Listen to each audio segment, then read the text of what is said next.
G'day, YouTube! Just a quick one today, and probably no one will hardly even watch this, but I thought I'd cover it anyway because it was really hard for me to find this information. Like I said, there's not really anyone talking about it.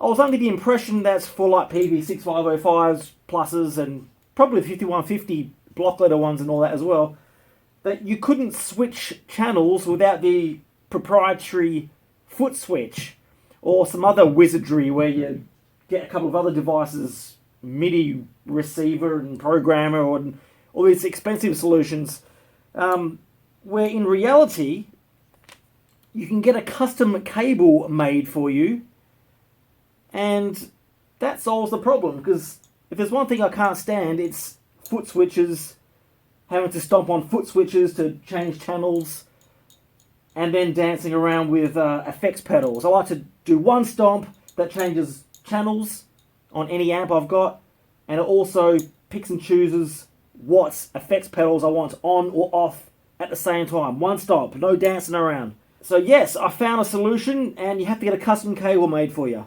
So you need one of these DIN cables. 1, 2, 3, 4, 5, 6, 7 pins. And on the other end, there's 2 jack cables. And you can use it on a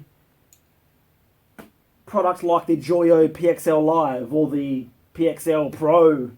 And I'm sure there's a multitude of other foot switches, looper pedals and all that out there that you can program to do this sort of thing. So just thought I'd do a quick demo here. So the 2 jack cables, obviously, in trigger 1 and trigger 2.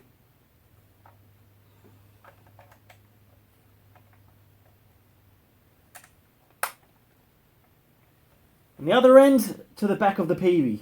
There was another cable where you also have the option to turn the effects loop on and off, but I didn't need that. I always play with the effects loop on because I play with pedals and stuff. Yeah, so this one is only to change from green to red channel. And the effects loop is always on with this one. Okay, we're plugged in. Obviously we need power to the Joyo.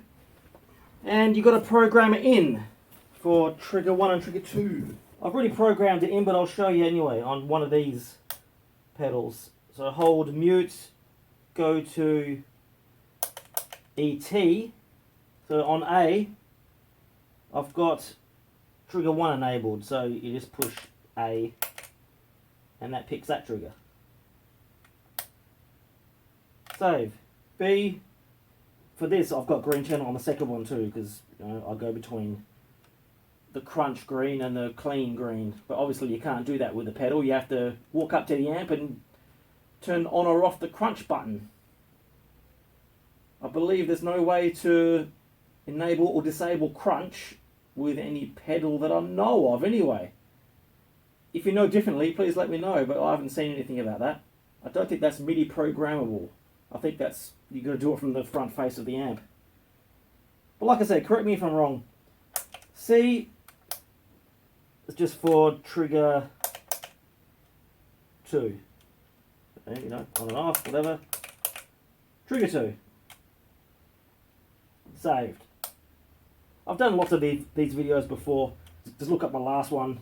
A Joyo PXL Live Mezza Boogie dual rectifier or something. Anyway, it's just a demo that it works. And I've got the effects loop on, obviously. Well, it is on because the cord enables it. Wow. What the fuck is going on?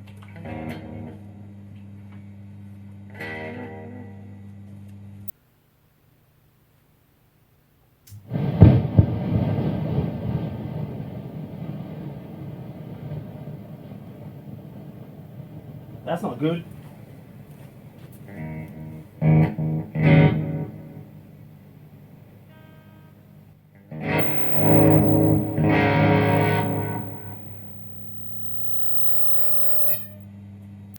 Many attempts later. I tested this yesterday, there was no weirdness. I think this amp is on the way out. I bought it second hand from a pawn shop. Probably hasn't been servicing God knows how long, but I was jamming with it yesterday and I had no weirdness. Hey, you can still see that it's changing channels.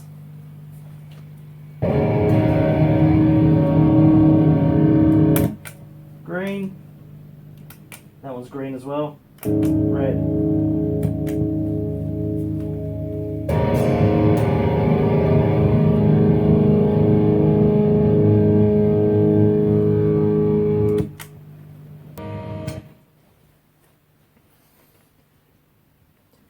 Really bad timing for this video.